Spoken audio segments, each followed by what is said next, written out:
कोई क्वेरी है last session का?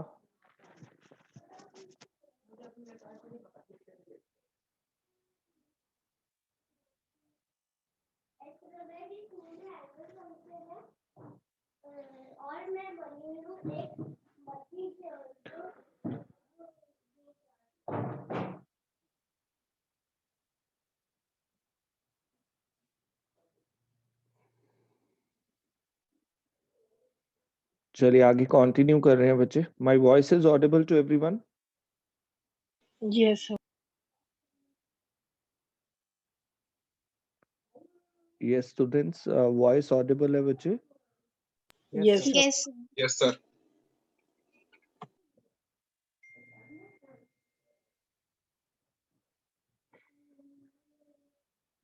बच्चे मैं I can not hear anyone. My voice is audible students? Yes sir audible है. Okay okay. चलिए we continue with that part.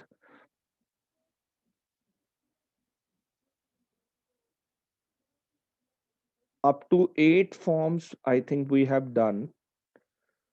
Now we move further.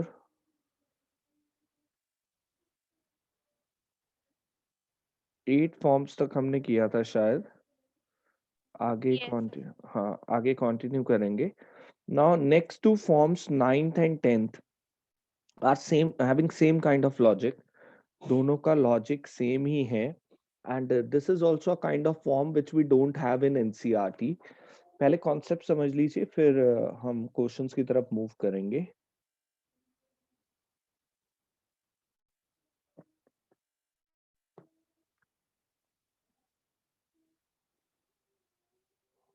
Concept बहुत simple है. You have two lines.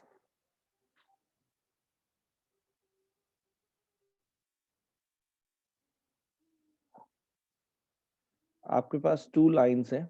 Equation of first line है, equation of second line है. It is given. ये question में given है दोनों. फर्स्ट लाइन की इक्वेशन, सेकेंड लाइन की equation. You need to check पहले तो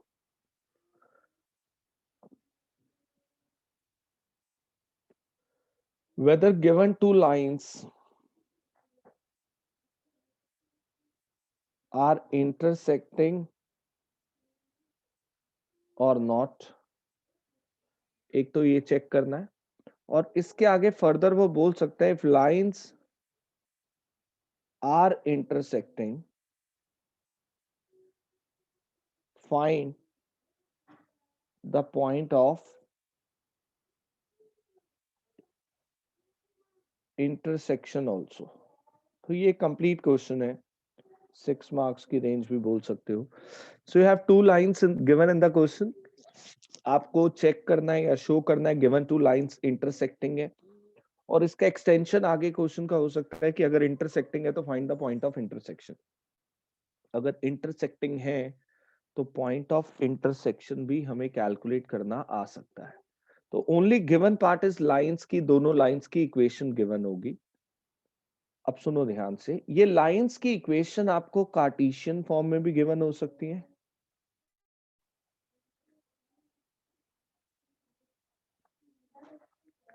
ये कार्टेशियन फॉर्म में भी हो सकती है और ये वेक्टर फॉर्म में भी हो सकती है. और जो टाइप 9 है जिसमें दोनों लाइंस की इक्वेशन जो है वो कार्टेशियन फॉर्म में है, तो वेक्टर में थोड़ा सा तरीका अलग हो जाता है. बट फिलहाल ये दोनों 9th फॉर्म के अकॉर्डिंग चलें तो कार्टेशियन फॉर्मेट में गिवन है ये दोनों लाइंस की equation.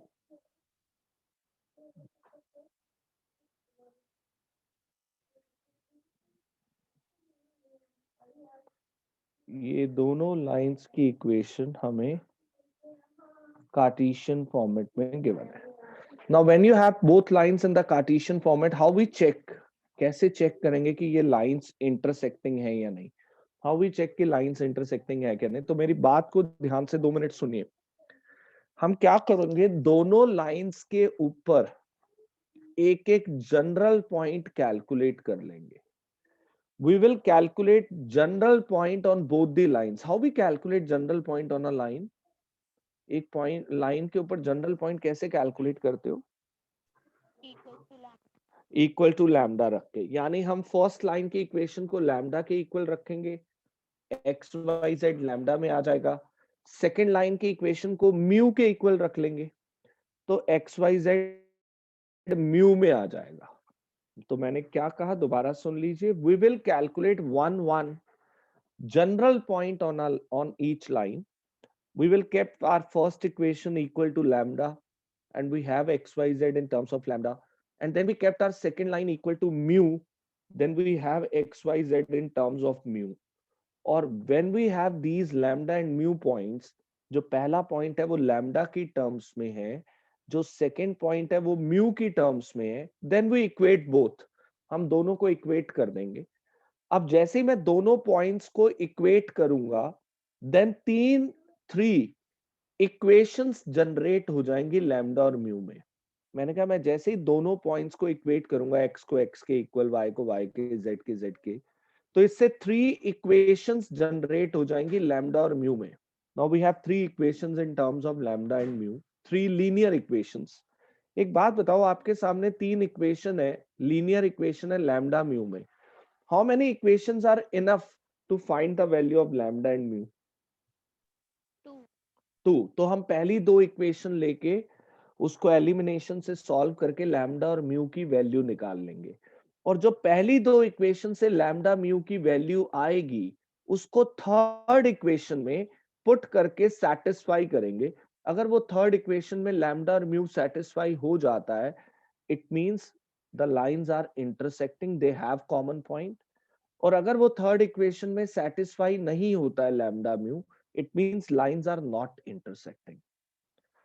First phase is clear. How we check lines are intersecting or not? मैंने जो बोला सबको सुनाई दिया? Shall I repeat once again? No, sir. मैं फिर भी repeat कर देता हूँ. We will find one general point on each line by keeping first line equal to lambda, second line equal to mu. Once we have 2 points, one in terms of lambda, second in terms of mu, we equate both the points. हम दोनों points को equate कर देंगे, x को x के, y को y के, z को z के equal, तो तीन equations पैदा हो जाएंगी lambda और mu में। और when we have three equations in terms of lambda and mu, we will solve first two to find the value of lambda mu, and then we put that lambda mu in the third equation. If it satisfies, then the lines are intersecting. If doesn't satisfy, lines are not intersecting. Shall I move toward next part now? How we have, चलो मान लो वो satisfy कर गया, how we have that intersection point? अब तो बहुत आसान है, आप लैम्डा की वैल्यू पहले पॉइंट में पुट कर दो या म्यू की वैल्यू सेकंड पॉइंट में पुट कर दो, सेम ही आएगा पॉइंट। आप लैम्डा की वैल्यू फर्स्ट पॉइंट में पुट कर दीजिए जो लैम्डा की टर्म्स में था, या म्यू की वैल्यू सेकंड पॉइंट में पुट कर दीजिए जो म्यू की टर्म्स में था, तो पॉइंट कंप्लीट हो जाएगा। और दोनों में से कोई भी करोगे, दोनों भी करोगे, वो सेम ही आएंगे। Then you have intersection point also, then you have intersection point also. Is it clear? हाँ जी, क्लियर Yes, है। चलिए एक क्वेश्चन देख लेते हैं। फॉर्म नंबर 9 का आई am taking one question. Show that, type 9,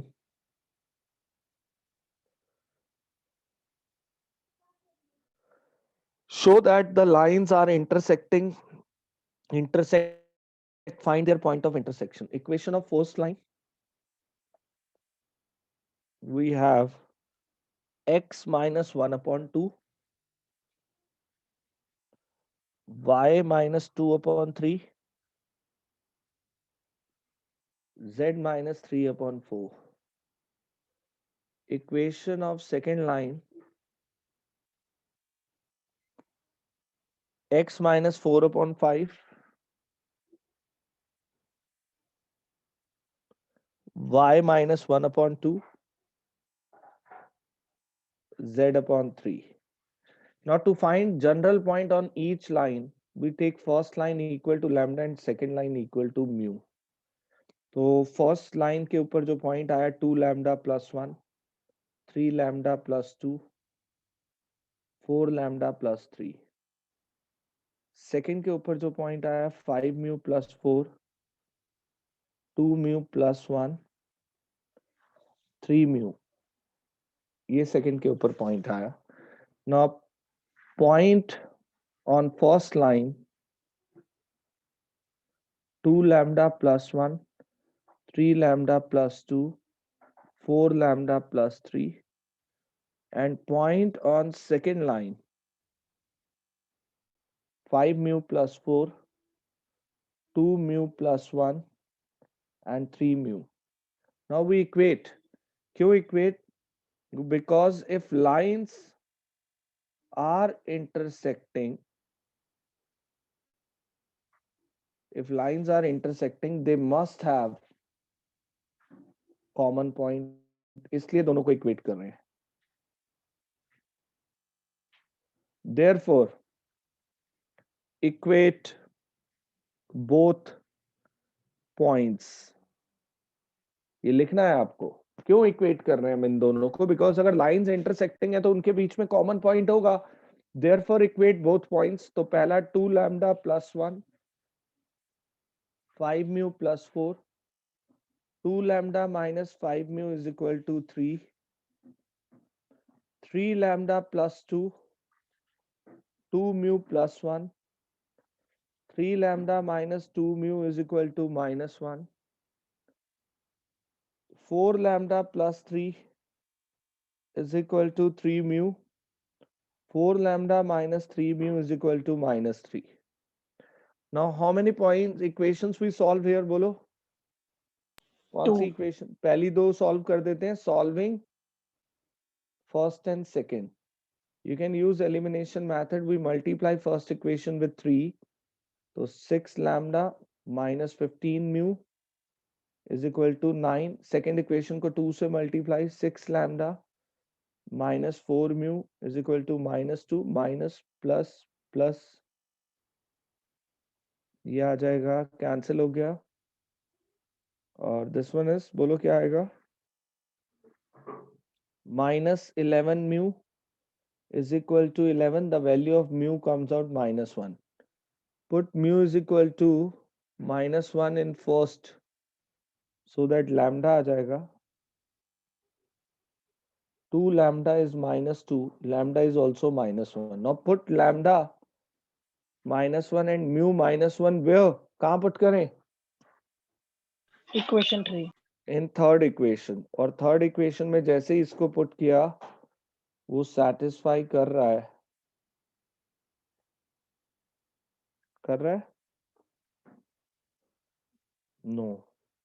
एक बार चेक कर लो कोई मिस्टेक तो नहीं है.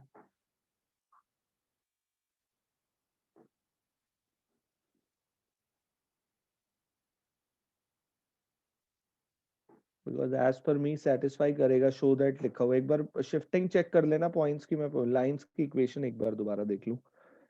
x minus 4 upon 5 y minus 1 upon 2 z upon 1 is there.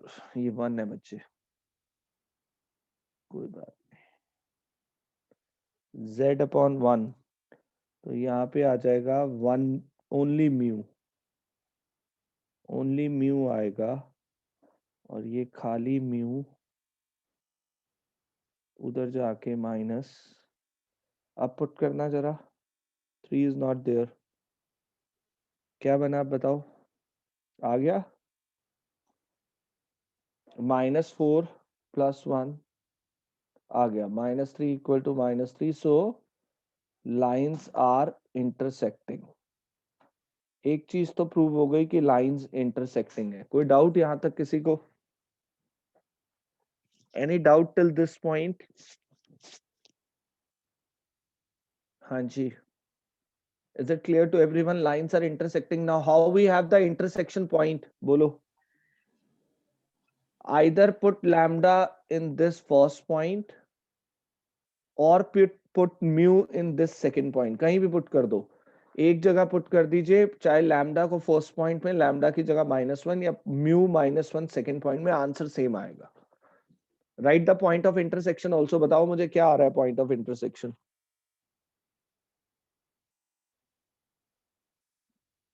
What is point of intersection?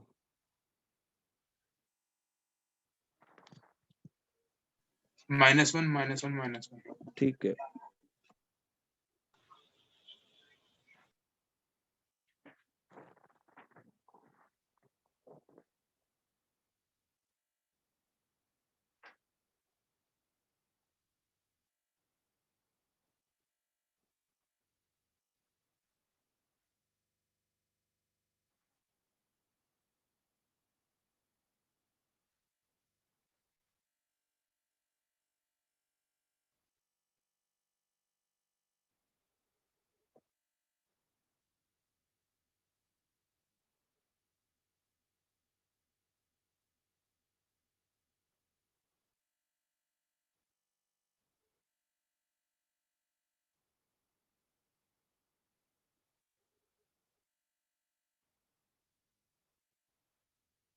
Done. Yes, sir. आ जाए टाइप 10 पर। Yes. अब देखो काम यही करना है, टाइप 10 में भी थोड़ा सा करने का तरीका अलग हो जाएगा, उसमें बस वेक्टर फॉर्म में गिवन है इक्वेशंस। टाइप 10 में एक ही क्वेश्चन है, सेम क्वेश्चन है, कोई फर्क नहीं है, उसमें बस वेक्टर फॉर्म में गिवन है। Show that the lines are intersecting, पहले equation of first line,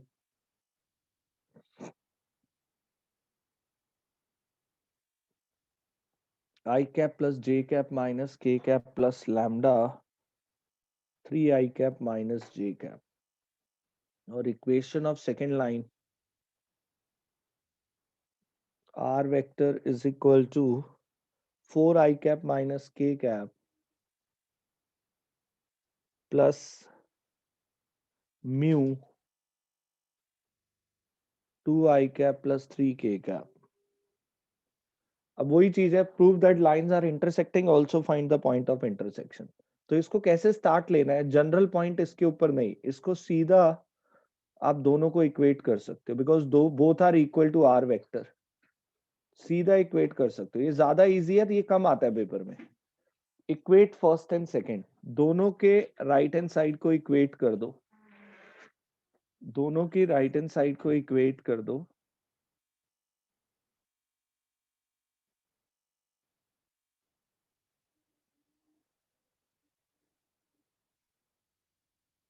open कर दो जरा, पहले सिंगल सिंगल वेक्टर बना लेते हैं। लैम्डा को अंदर मल्टीप्लाई किया, 3 लैम्डा आई कैप माइनस लैम्डा जे कैप 4 आई कैप माइनस के कैप 2 म्यू आई कैप 3 म्यू के कैप। शिफ्टिंग कर लेंगे, पहले नहीं कॉमन ले लेते हैं, आई कैप कॉमन 1 प्लस 3 लैम्डा आई कैप 1 माइनस लैम्डा जे कैप माइनस के कैप 4 प्लस 2 म्यू आई कैप -1 प्लस 3 म्यू के कैप। ठीक है, अब इक्वेट करो जरा, अब इक्वेट करो जरा आई कैप का कॉफिशिएंट आई कैप के साथ, बोलो जरा। 1 plus 3 lambda is equal to what, 4 plus 2 4 mu, plus 2 mu. और ये 2 म्यू इधर आके -1 उधर जाके minus, first equation. 1 minus lambda is equal to 0, लो भाई लैम्डा यहाँ से 1 ही आ गया, और -1 is equal to -1 plus 3 mu, mu 0 आ गया। अब यहाँ से तो सीधी वैल्यूज ही आ गई, put lambda 1 and mu 0 first, क्योंकि फर्स्ट में ही चेक करना। 3 into 1 minus 2 into 0 is equal to 3, 3 is equal to 3। So lines are intersecting. अब जल्दी से मुझे ये कोई बताएगा कि इंटरसेक्शन पॉइंट कैसे निकालूं, how we calculate intersection point. Lambda या म्यू की वैल्यू फर्स्ट या सेकंड इक्वेशन। हाँ, लैम्डा या म्यू फर्स्ट या सेकंड में डाल दो। For example if I am putting lambda 1 in first, तो आर वेक्टर जो आएगा वो पासिंग पॉइंट ही आएगा आपका, i cap plus J cap minus के कैप प्लस 3 आई कैप माइनस जे कैप, तो ये बन गया 4 आई कैप, जे कैप कैंसिल हो गया, माइनस के कैप। बोलो इंटरसेक्शन पॉइंट क्या बना, व्हाट इज इंटरसेक्शन पॉइंट। ये आर वेक्टर जो आया ये वही आया ना इंटरसेक्शन पॉइंट, 4 0 -1. इंटरसेक्शन पॉइंट आ गया 4 0 -1, दिस इज योर आंसर। तो ये ज्यादा आसान है इसलिए पेपर में कम आता है, क्योंकि इसमें लैम्डा म्यू आपको नहीं लेना पड़ता, सीधा इक्वेशन को इक्वेट करोगे, तीनों इक्वेशन आपके सामने आ जाएंगे लैम्डा म्यू की, बाकी का काम आपको पता है। तो पेपर में ज्यादा कार्टेशियन फॉर्मेट वाला ही आता है। तो एक क्वेश्चन कार्टेशियन फॉर्मेट का अभी भी रहता था, वो होमवर्क में है आपका 22। मैं टाइप 11 पे आ रहा हूँ नेक्स्ट, टाइप 11। और वेक्टर फॉर्मेट में एक ही क्वेश्चन था, ये क्वेश्चन नंबर 23 वो मैंने आपको करवा दिया है। और ये दोनों फॉर्म्स एनसीईआरटी में नहीं है, intersection of line and their point of intersection, it is not in NCERT.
Done, आ जाए नेक्स्ट पर। Sir 1 minute 1 minute. ओके बच्चे,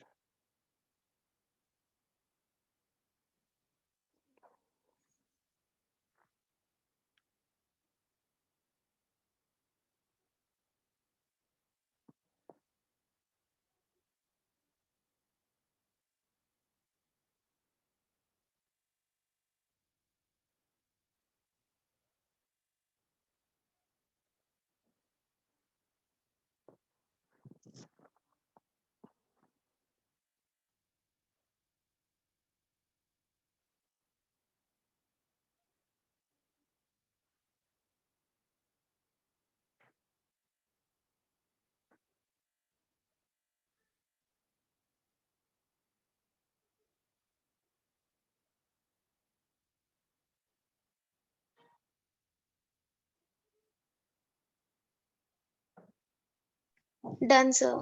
ओके। नाउ टाइप 11,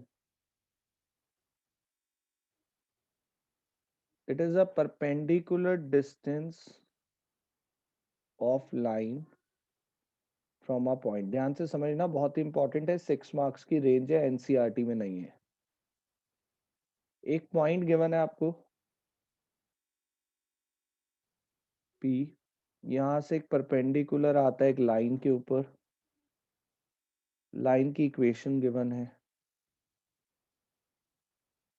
जिसके ऊपर वो परपेंडिकुलर आ रहा है।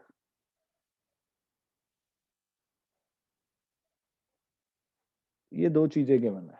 अब आपसे पता है क्या क्या मांग सकता है वो, आपसे ये डिस्टेंस मांग सकता है वो, पहला question.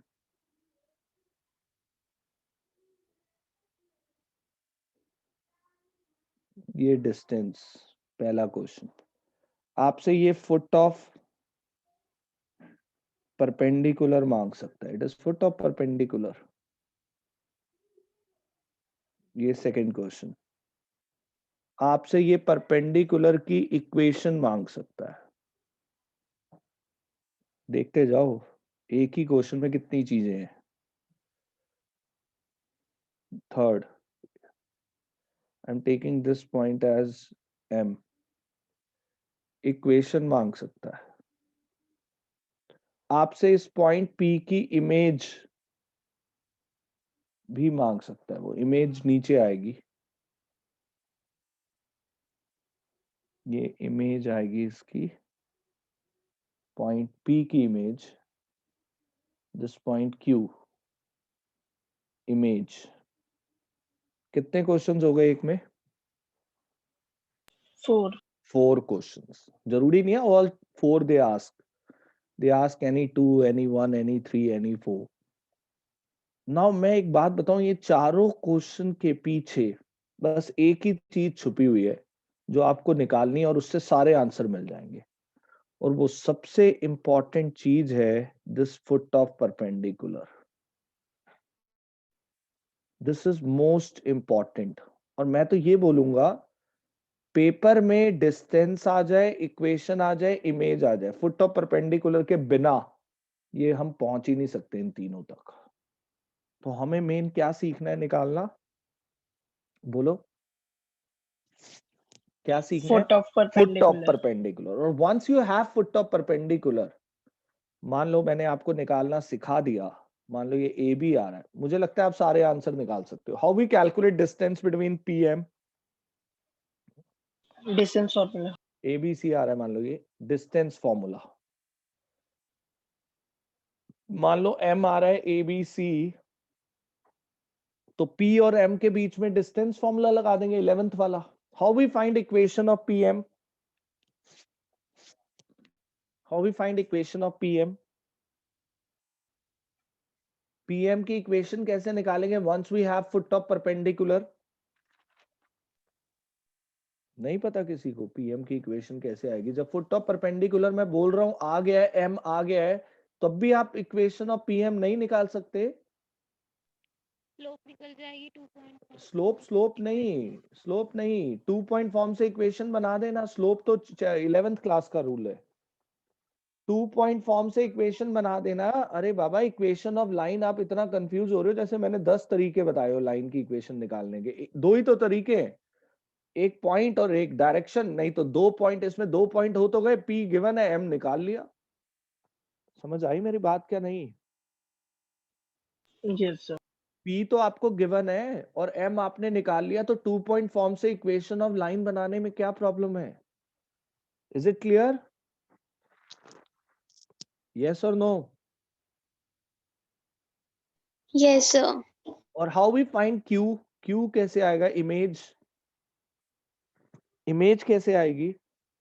You have calculated M, M आपने निकाल लिया foot of perpendicular Midpoint formula. Mid point formula से। m is the mid point of P Q, तो आप मिड पॉइंट फॉर्मूला लगाएंगे तो q के कोऑर्डिनेट आ जाएंगे।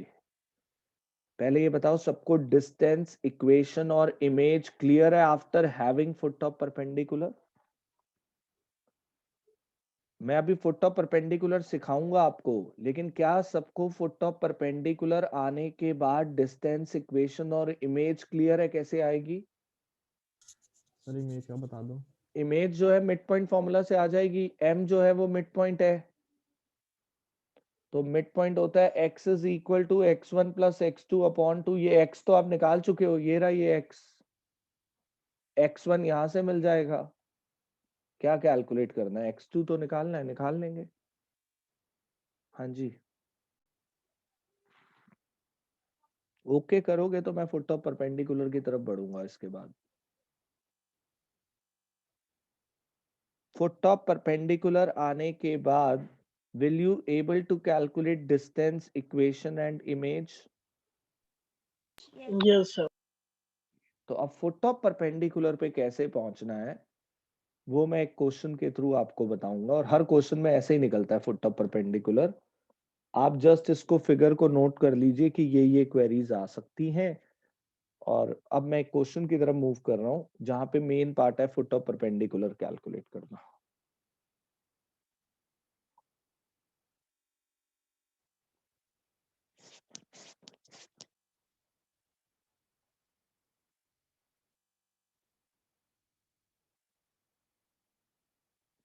हाँ जी, noted.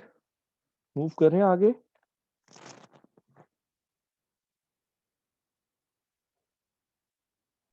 Yes.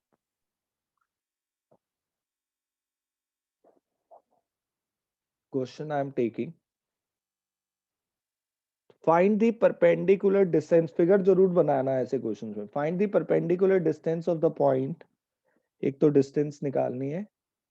Find the perpendicular distance of the point from the line. Line से perpendicular distance calculate करना है. लाइन की इक्वेशन हमें गिवन है. It is x minus 1 upon minus 2, y plus 1 upon minus 3, and z plus 10 upon 2, 8 sorry. ये given है. ठीक है. Find the coordinates of foot of perpendicular. Okay, वो नहीं भी मांगता हम तब भी निकालते. फुट ऑफ परपेंडिकुलर भी मांग लिया उसने, डिस्टेंस भी मांग ली, डिस्टेंस भी मांग लिया है, और क्या मांगा है? And they are asking the equation of perpendicular. मुझे लगता है हमारे 4 क्वेश्चन थे, 4 में से 3 उसने पूछ लिए. एम आई राइट? हाँ जी. क्या चीज नहीं मांगी इस क्वेश्चन में जो रह गई? इमेज. Image. उसने सब कुछ मांग लिया. इमेज को छोड़ के सब कुछ मांग लिया. कोई बात नहीं, हम पहले टारगेट कर रहे हैं फुट ऑफ परपेंडिकुलर को, जो हर बार करते हैं. उसका एक ही पैटर्न है, ध्यान से देखना. Equation of line given and we calculate one general point on this line which will be our q but not specified q. हम इसको लैम्डा के इक्वल लेकर एक जनरल पॉइंट इसके ऊपर निकाल लेते हैं. इससे हमें xyz एक पॉइंट मिल गया जो q ही है, बट ये फिक्स नहीं है, अभी स्पेसिफाइड नहीं है. सो फुट ऑफ परपेंडिकुलर एक तरीके का आपके पास आ गया, क्योंकि ये लाइन ऑन अ पॉइंट है, point on a line, sorry, this one is a point on a line. लेकिन ये स्पेसिफाइड नहीं है. क्या कमी है इसमें? लैम्डा के टर्म्स में. ये लैम्डा के टर्म्स में है. चलो कोई बात नहीं. Can you find dr of pq now? dr of pq, pq के dr कैसे निकालोगे? लैम्डा के टर्म्स में ही आएंगे. कोई हेल्प करेगा मेरी pq के dr फाइंड करने में? Anybody? -2 lambda plus 1 -1. -2 lambda plus 1 -1. आगे -3 lambda -1 -0, x2 minus x1, 8 lambda minus 10 minus 0. Finally, dr of pq we have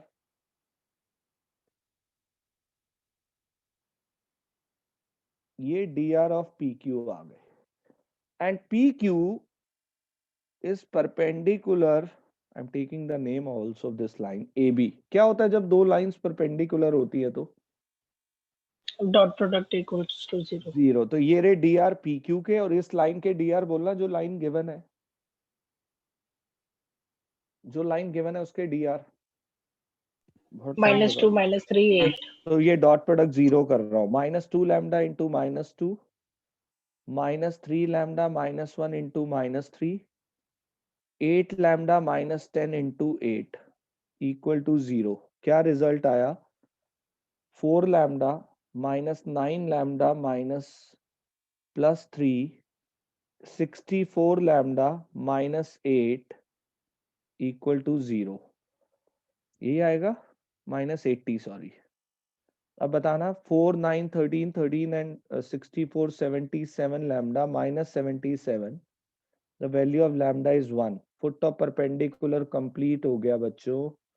Q के कोऑर्डिनेट्स आ गए -2 -3 -1 -4 और 8 -10 -2. Any doubt in foot of perpendicular?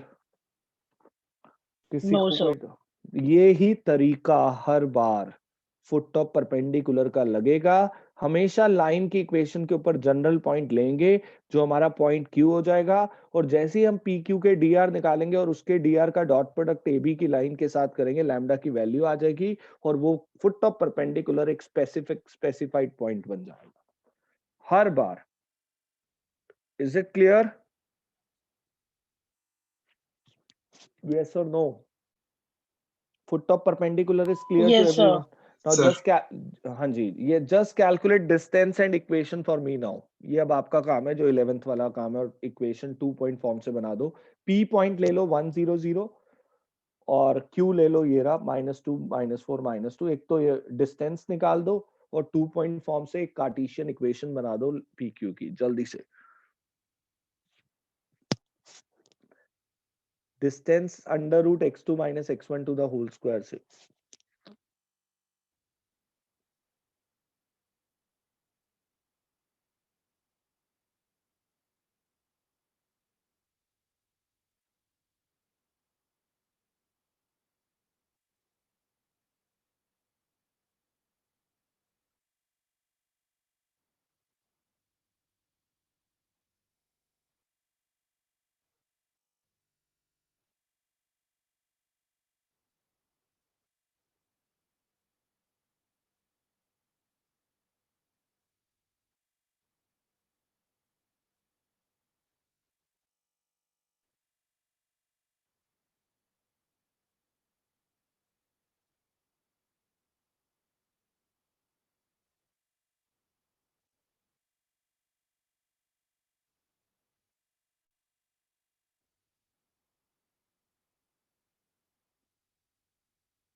Sir.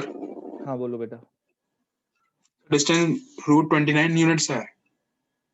Root 29 आ रही है. Yes sir. 9 Yes, sir. 16 and 4 root 29 units ही आएगी. Okay sir. और equation बना देना. x minus 1 upon minus 3 and y upon minus 4 and z upon minus 2. ये 6 marks की range, और मैं पहले ही बता रहा हूं ये एनसीईआरटी में नहीं है.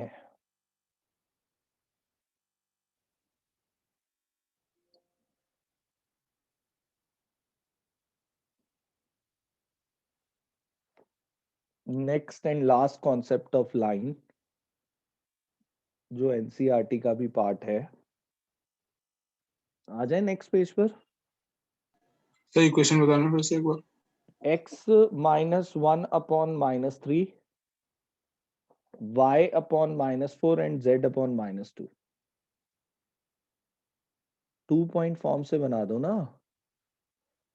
x minus x1 upon x2 minus x1, y minus y1 upon y2 minus y1. Okay sir. तो x minus 1 upon minus 2 minus 1, y minus 0 upon minus 4 minus 0, z minus 0 upon minus 2 minus 0. यही तो आएगी. ठीक है. चलिए last Yes, sir. Concept, shortest distance between two line. सबसे आसान है, बहुत इंपॉर्टेंट है. सुनो पहले मेरी बात. ये कुछ बातें क्वेश्चन बैंक में मैंने छुपाई हैं जान के. Shortest distance between two lines, दो लाइंस के बीच में सबसे कम दूरी. अब दो लाइंस के बीच में कम से कम दूरी, सबसे छोटी डिस्टेंस निकालने से पहले आपको ये देखना होगा लाइंस का नेचर क्या है. What is the nature of lines. अब बच्चा पूछता है लाइंस का नेचर. लाइन का नेचर बच्चे को दो ही पता है. या तो लाइंस इंटरसेक्टिंग होंगी या पैरेलल होंगी. भाई एक दूसरे को कट करेंगी या नहीं करेंगी. इंटरसेक्टिंग होंगी या क्या होंगी, पैरेलल. यही पता है ना आपको. अब इंटरसेक्टिंग लाइंस अगर हुई तो उनके बीच में सबसे कम दूरी तो 0 होगी, क्योंकि वो लाइंस एक दूसरे को कट कर रही है. एम आई राइट. मैंने कहा Yes, अगर लाइंस इंटरसेक्टिंग हुई तो उनके बीच में शॉर्टेस्ट डिस्टेंस तो 0 होगी. अब बची लाइंस पैरेलल. तो पहला एडिशन आपकी नॉलेज में मैं आज ये कर रहा हूं कि लाइंस का नेचर 3D में दो टाइप का नहीं होता, इंटरसेक्टिंग और पैरेलल, तीन टाइप का होता है। एक होता है इंटरसेक्टिंग, लाइन कट कर रही है, एक होता है पैरेलल, और एक होता है स्क्यू लाइंस। तो इंटरसेक्टिंग तो आएगा नहीं, तो दो आ सकते हैं, एक स्क्यू लाइंस आएगा। क्यों नहीं आएगा इंटरसेक्टिंग? क्योंकि उनके बीच में डिस्टेंस तो ऑलवेज क्या होगा? 0। शॉर्टेस्ट। शॉर्टेस्ट डिस्टेंस 0 होगा। तो स्क्यू लाइंस होती क्या है? किसी को पता है what is the meaning of skew lines? Skew lines क्या होती हैं? 3D में होती है, सिर्फ ऐसा 3D में होता है। Two lines which are neither parallel nor intersecting, दो अलग अलग प्लेन्स पे बना दी जो ना तो पैरेलल है ना इंटरसेक्टिंग है। Two lines which are neither parallel nor intersecting, neither parallel nor intersecting, और पेपर में यही ज्यादा आता है, शॉर्टेस्ट डिस्टेंस। इसके बीच में शॉर्टेस्ट डिस्टेंस जो भी है, जहां भी बन रही है, ये कभी पैरेलल नहीं होंगी, ये कभी इंटरसेक्टिंग नहीं होंगी। इनके बीच में शॉर्टेस्ट डिस्टेंस, और पैरेलल तो आपको पता ही है, जिनके बीच में शॉर्टेस्ट डिस्टेंस हमेशा सेम होगी, जो डिस्टेंस होगी वही होगी। पहले लाइंस का नेचर क्लियर है? हाँ जी, लाइंस का दोनों टाइप का नेचर क्लियर है सबको। स्क्यू लाइंस क्या होती है? Which are neither parallel nor intersecting, और पैरेलल लाइंस तो पैरेलल होती है। इंटरसेक्टिंग लाइन के बीच में डिस्टेंस कभी आएगा नहीं निकालने के लिए, क्योंकि वो ऑलवेज 0 होता है। आगे चलूं? फॉर्मूला बताना है मुझे, और कुछ नहीं करना है आपको। चलें आगे। Yes, sir. Now Yes. Skew lines, equation of first line, ये पहली लाइन की इक्वेशन है, r is equal to a1 plus lambda b1। और equation of second line, r vector is equal to a2 plus mu b2, ये second है। अब इसके बीच में डिस्टेंस फॉर्मूला कुछ ऐसा है, modulus a2 vector minus a1 vector dot product with b1 cross b2 vector upon magnitude of b1 cross b2। This formula we use, कुछ नहीं करना, घबराओ मत, ये सब अलग अलग निकाल लेंगे। a2 minus a1, b1 cross b2, ये रहा a1, ये रहा a2, ये रहा b1, ये रहा b2। b1 क्रॉस b2 अलग से निकाल लेंगे, उसका मैग्नीट्यूड अलग से निकाल लेंगे, डॉट प्रोडक्ट करेंगे और यहाँ पे प्लेस कर देंगे वैल्यूज को। तो सिर्फ कैलकुलेशन है, तीन चीजें निकालनी पड़ेंगी, a2 minus a1, b1 cross b2, उसका मैग्नीट्यूड और इन दोनों का डॉट प्रोडक्ट, ये सब अलग से निकाल के यहाँ प्लेस कर देंगे। ये फॉर्मूला कब लगाना है? व्हेन लाइंस आर क्या? स्क्यू।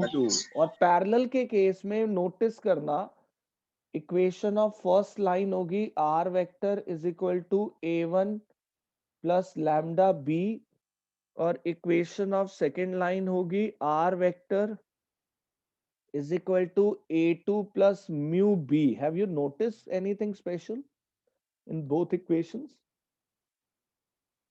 बी कॉमन है। हाँ, यही खास बात आपको याद रखनी है।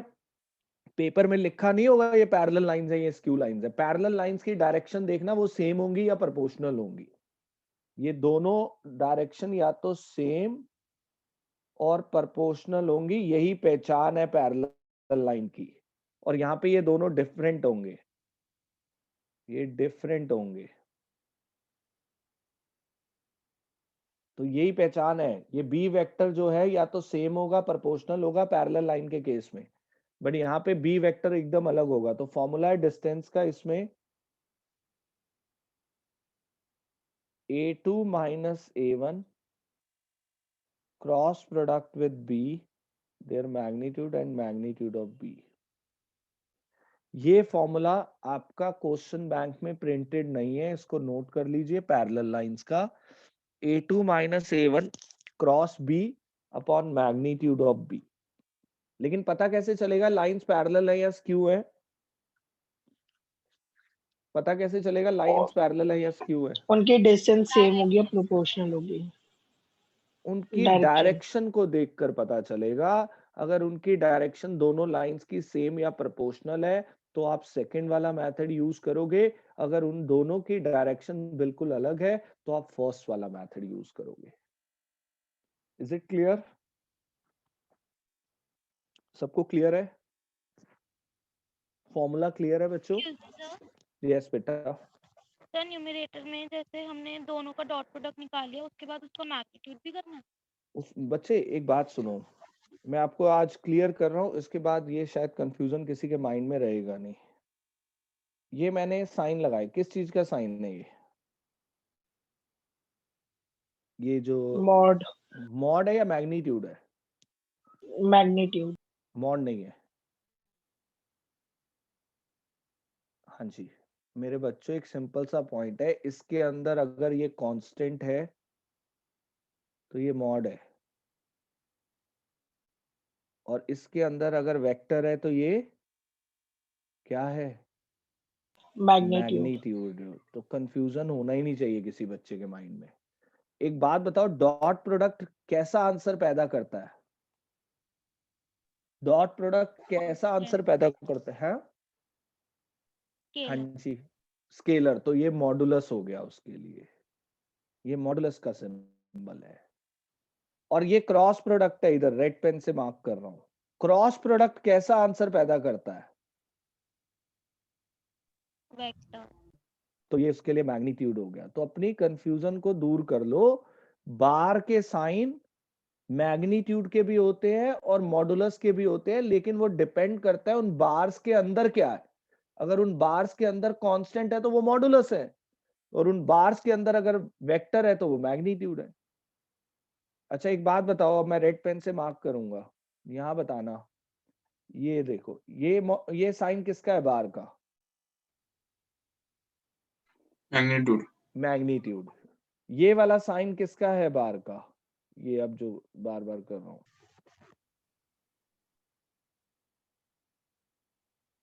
बोलो। मैग्नीट्यूड। मैग्नीट्यूड, क्योंकि दोनों के अंदर वेक्टर है, इनके अंदर वेक्टर है तो ये मैग्नीट्यूड है। बट यहाँ पे ये डॉट प्रोडक्ट है तो ये मॉडुलस का साइन हो गया, ये मॉडुलस हो गया, क्योंकि डिस्टेंस कभी नेगेटिव नहीं होती। समझ आई बात क्या नहीं? यस। तो ये ध्यान रखना, ये बार्स मॉडुलस भी होते हैं मैग्नीट्यूड भी होते हैं। कब मॉडुलस होते हैं? जब अंदर कांस्टेंट है तो ये मॉडुलस का सिंबल है, और अगर अंदर वेक्टर है तो ये मैग्नीट्यूड का सिंबल है। ठीक है? यस। ओके। तो अब आप क्या करेंगे, you just need to try करना लास्ट 4 क्वेश्चंस, यानी आपको लाइन कंप्लीट करनी है। लास्ट 4 क्वेश्चंस इस फॉर्मूला से कवर करना, ये एनसीईआरटी का ही पार्ट है सारा।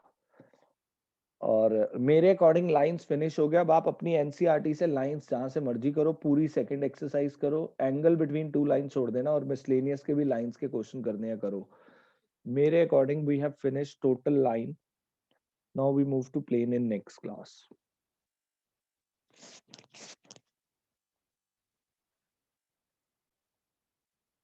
नोट कर लिया ये सबने? रिमूव कर दूं page? Yes sir. Yes sir. Okay.